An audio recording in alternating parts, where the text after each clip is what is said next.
We have a half-day class today, and after classes, gumala kami sa classmate namin.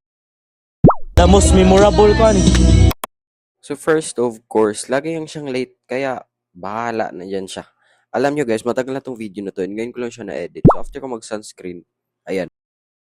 Yes po, mukha po talaga akong pagod dyan kasi 1 AM na ako natulog kagabi. May ginawa kasi ako guys, may in-edit ako na para sa school namin. Pero alam nyo, itong hikari na sunscreen, parang pumuti pa lalo yung buhok ko. I mean, yung mukha.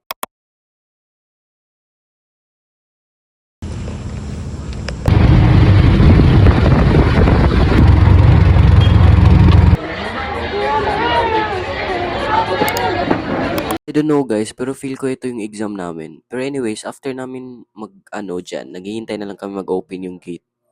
Kasi sobrang tagal.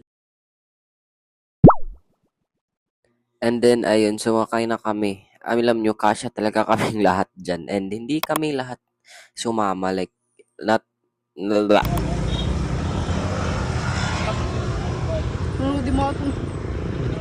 and then, sinundo na kami ng papa ng classmate namin. Si Francis Turquido.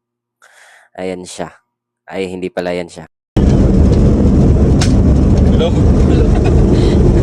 Naog di ko blackout jud ka diri. And then, ayan guys, alam nyo ba, iba talaga yung bahay nila. Like, napaka-comforting na para bang gusto na namin magpa-adapt. Just kidding.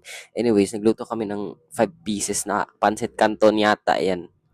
Ayan, sinira yung kidney. Pero anyways guys, magsisleep over kami dito. So, abangan nyo pa yung future vlogs ko. Kasi ipopost ko dito. Alam nyo ba, takot ako dyan while nag-open ng buko kasi baka maging 9 na lang yung fingers ko.